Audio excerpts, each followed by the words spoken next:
YouTube and content creating as a whole, you can really get lost in the weeds. You can get lost in the weeds. There's so many fine details of everything from your lights to your camera, the microphone, your technology, your desk. I mean, you could get lost for days and not even realize it, that you spent so much time focusing on all these other little small things. So what I did was I gave myself permission. Don't edit any more videos, Jason. Just upload the video and focus on getting better at thumbnails, titles, and descriptions. That's been my TNT, if you will. I said, I'm gonna focus on my thumbnails, my titles, my descriptions, and I'm just gonna let the videos do what they do. I know I can get better at editing.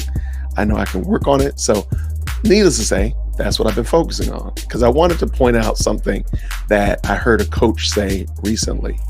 And it's not the same coach that told me to do the one shot and upload, but it's someone else who mentioned that there are 3 S's, if you will. There's 3 S's in our journey. And the first thing we do is we gather a skill. So whether it be shooting videos or talking in the microphone, all the kind of things that go on behind the scenes, you get a skill, and you should strive to master that skill and get really good at it. I mean, really good at it. I know Gladwell said you have to have 10,000 hours in order to become an expert at a skill. So just pick your skill and get really good at it. So I chose that I'm going to get really good at my thumbnails, my titles, and my descriptions. I like writing. I know, so there's my titles and my descriptions. And thumbnails, I mean, they should be easier for me. So that was my thought process. So that was the skill. Then next, after you get the skill, you have the share. So that's where you start really sharing your information, sharing your habits, sharing your whatever it is that you've learned out on social media, or hanging out a shingle because you want people to pay you for it, whatever like that. That's when you start to share or market or push your idea out there on media and so forth. But then the last one is either success. That's where you're successful at this and other people are compensating you or paying you for your skill that you just learned in the beginning. So I don't think people are going to pay me for my thumbnails, if you will. I think people are going to pay me for my titles and descriptions. However, I want people to say, hey, like, this is something that I want to be a part of. I want to support this. I want to watch the video. I want to click the video, whatever. So I said that I'm going to focus on my thumbnails, my titles, and my descriptions, my skill before I share, and before I see success. So that's what I'm working on. So hopefully you'll see it, and I'll double back, and I still work on editing the videos later on. I'll edit them and try to make them a little bit better. But initially, just push them out there. Don't even worry about it, Jason. Thumbnails, titles, and descriptions. So that's my plan. That's why you see me doing that. So if you're wondering, what is Jason doing? This video's got him sneezing in it, or this video, he hiccuped in here, or the audio didn't work. I just said I'm not going to worry about it. Worry about my thumbnails, my titles, and my descriptions, and get better at those. And then, of course, double back and get better at other things as well. So that's what it was. Now, I wanted to say something. First of all, shout out to whoever recommended the book Tribe to me. That's next. I'll be starting to read that on, actually, probably tonight when I get done. Probably get off the line and start reading a couple pages. Me and my kids. My kids have their summer reading list, and I can't believe they're doing this. There is a prequel to the Hunger Games coming out in August or September. And so my kids got the book. They really liked the Hunger Games. I kind of liked it too, I ain't gonna lie. So the Dangerous Crew got the book. So then I said, hey, we're gonna sit down. Everybody's gonna read at night. So that's gonna be the focus. So I'm gonna be reading Tribe, and they're gonna be reading the Ballad of Snakes and Cardinals or something crazy. It's some kind of Hunger Game prequel book. So anyway, that's that. So shout out to you. I will be giving you some feedback on what I think about this book, and give you some my 2 cents, if you will. Now, I did not forget about your Dogmatic Pharisee. I'm gonna save that to the end, but I am going to talk about Dogmatic Pharisee asked me about my reading habit and how do I keep up with everything I read. So I will go over that with y'all in a moment. All right, what we got? Some people popping in here. Looks like some family reunion stuff going on. Rob Q said Pastor Billy is teaching on the evil Klaus Schwab today. Really? I feel like I know that name, but I don't think I know that name. I have to look it up. I'll be doing some research when I get done. All right. Okay. So most people know about Alan Parr. And you probably watched Alan Parr. It's like a 15, 19-minute video where he's talking about why he's going to be stepping back from the hectic YouTube schedule that he's imposed upon himself and upon his team. All right. And last week, someone asked me about it. And I have to admit, I watched the video, but I really wasn't paying attention. I really wasn't. So last week I was like, I made some commentary about Alan Parr and about YouTubing as a whole, so on and so forth. But I went back and watched the video again. This time actually paying attention. And I was like, you know what? I need to give a little bit more. So I wrote some notes here about what I gleaned from Alan's video. I don't take back anything I said last week. And I totally respect Alan Parr as a content creator. So there's no, I don't feel like I was being disingenuous at all. But let me just real quick. So we know Alan already, he has over 1 million subscribers. He's worked diligent and hard at the craft of putting out content on YouTube. And I take nothing from that at all. Now, I do think that there is something wrong with YouTube. I am going to say that. And Alan kind of hinted to it. I know tons of people, myself included, who have seen a significant decrease in the views on their channel. I mean, I've had a lot. I've had a lot of views go down. I mean, my views have gone down significantly. So I totally can understand that. So if you're, if you're a content creator with 1 million subscribers, you would kind of expect at least half of those people to watch your videos. And if you're not seeing that, I can understand. If you're only getting 1/10 of that, granted, that's still a lot of people, but it's not a lot in comparison to how many subscribers you have. So I totally understand that Alan would like to see growth in his channel and see people actually partaking and participating in the content. And there's nothing wrong with that. I totally understand. And it can be discouraging. Your views to subscriber count, you do want that to be, there's no benefit to having 1 million subscribers if you're only going to have 100,000 views. Then why not just have 100,000 views? 100,000 subscribers again. So I can totally get that. I don't think Alan is bad for saying that and bad for voicing that, because it's a reality. Now, un momento.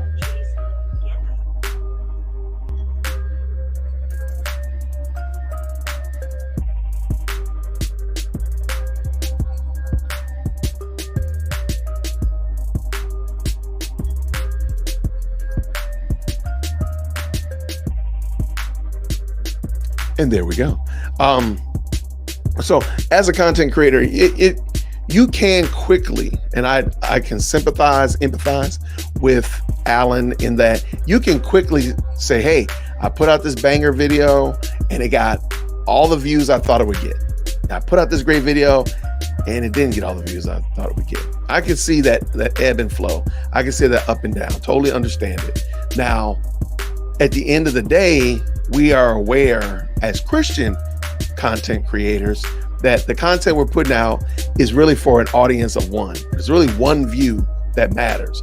We got one subscriber and one view that matters, and that's God. So if we're doing our very best content, then yes, it should be fine.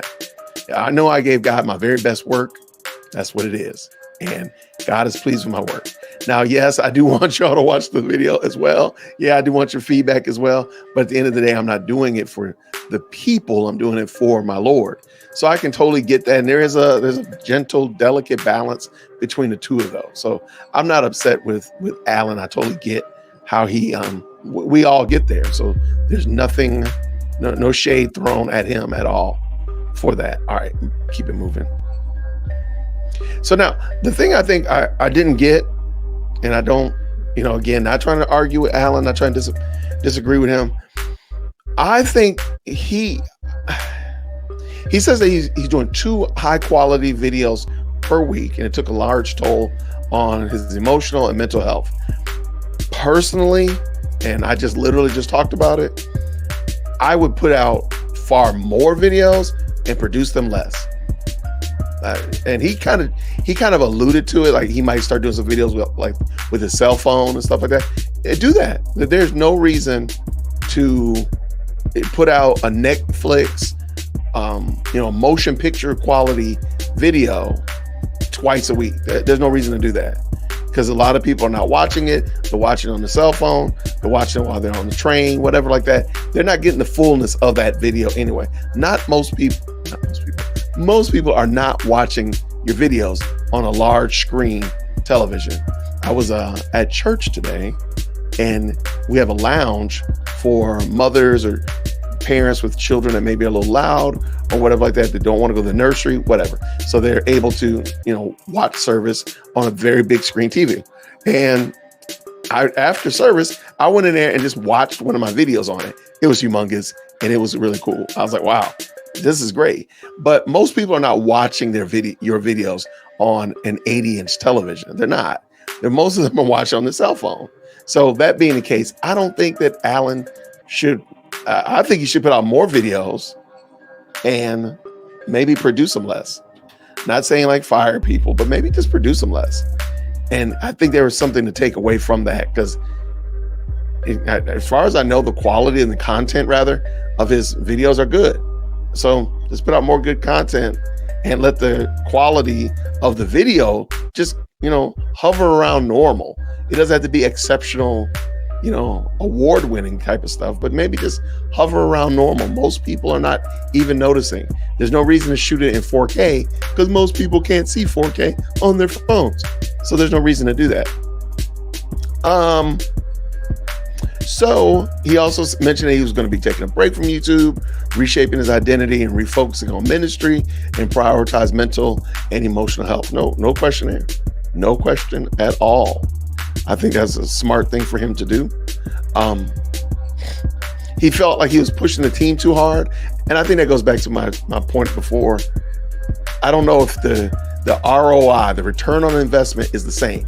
If you put out a super highly produced video, or you just put out a regular mid-tier video, but the content of both of them is solid, I don't think you're going to see that return on the super highly produced and the low produced video. And you see this because YouTube is pushing podcasts. They're really going hard on podcasts, and podcasts are literally some 2 or 3 people sitting around just talking. They're super low production most of the time. They're not highly edited. There's not a lot of screen effects and all that kind of stuff. I mean, it can be, but not necessarily. A lot of the time, it's just usual guy and gal or people sitting around talking.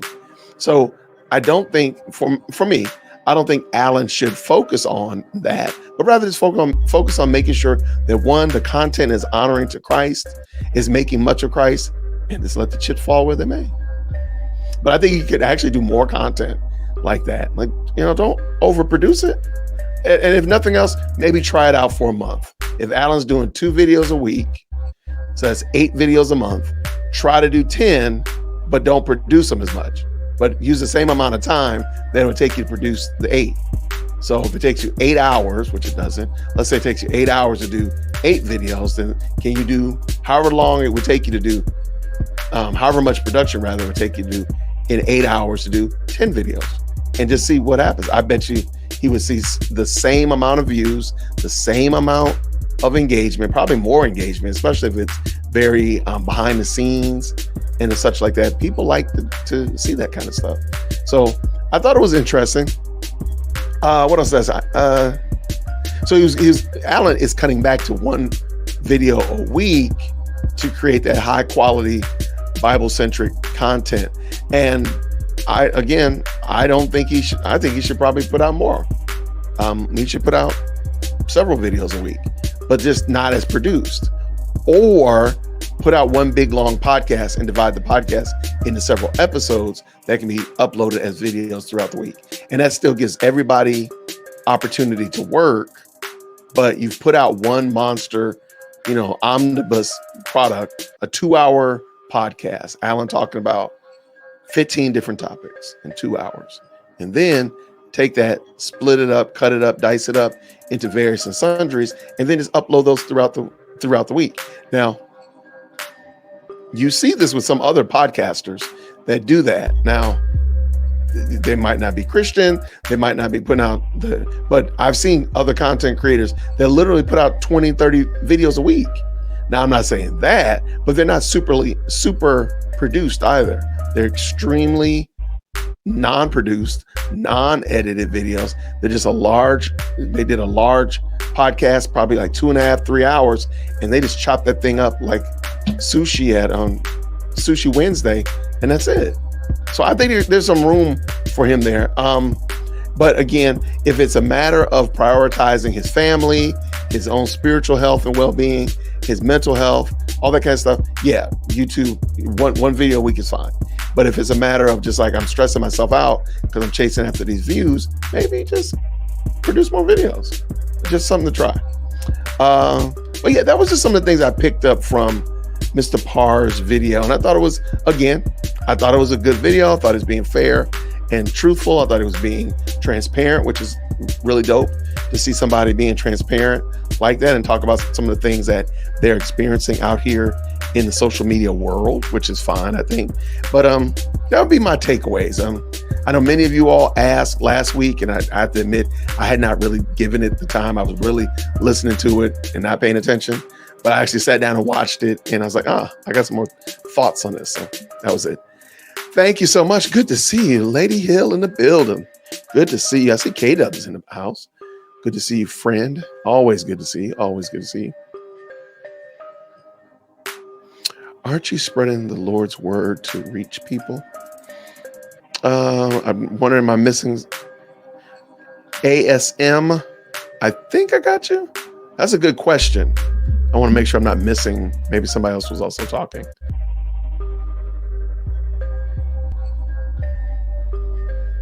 Atlanta. Yes, this is true. This is a real thing. He's shadow banned like most Christian content. Yeah, I'm shadow banned. I mean, I've been looking it up and I'm basically shadow banned. They're not pushing. So what happens when they shadow ban you on YouTube? They don't push your content. Your views tank. I can show you, if I showed you all my my analytics, you all would get vertigo because it went from up here to close to the floor within a week. Like all my impressions have gone down, everything. So yeah, I don't know what to do either, but we'll just keep on pressing through at the moment.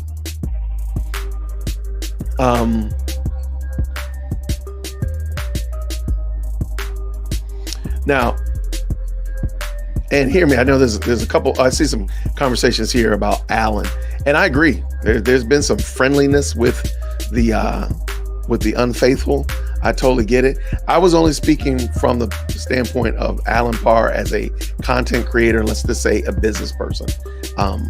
So I do think there's some theological things that he could iron out, certainly get a little bit more strict on certain things like that. But just from the answering his video where he was talking about stepping back from YouTube a little bit, that was all I was really referencing. All right. Oh, shadow banning is real. I'm telling you right now, I can tell you for sure it is real. What's going on, Vic? Good to see you, man. Good to see you.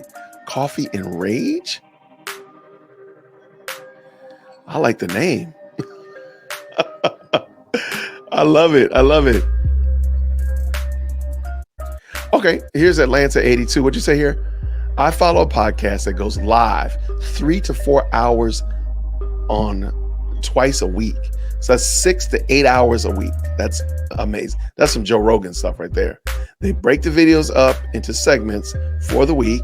They drop 5 videos per day. There we go. That way people will watch them more easily. I love it. Yeah. I mean, there's a podcaster. I follow her just because she was in a lot of, there's a lot of stir around her name recently. Just Pearly Things. Just Pearly Things probably puts out 6 videos a day. I'm not even kidding you. I don't even keep up with them all. Like, it's like, what can I keep up with? From shorts to mic drop moments to whole segments and videos on demand. She puts out, I'm not even kidding you, she probably puts out 6 pieces of content a day. Easily. And I mean, That's cool for her. But I mean, she has the views, she has the engagement, and she has the subscribers to justify it. Because I mean, her daily views are somewhere astronomical, somewhere just out of control on a daily basis. So she's putting out that kind of content. I love it. So I don't think I'm gonna be doing a 3 to 4 hour, but I mean, I could script it out and I could plan to do a 3 hour live stream. I could. I just don't want to do it, but I could do it. Absolutely.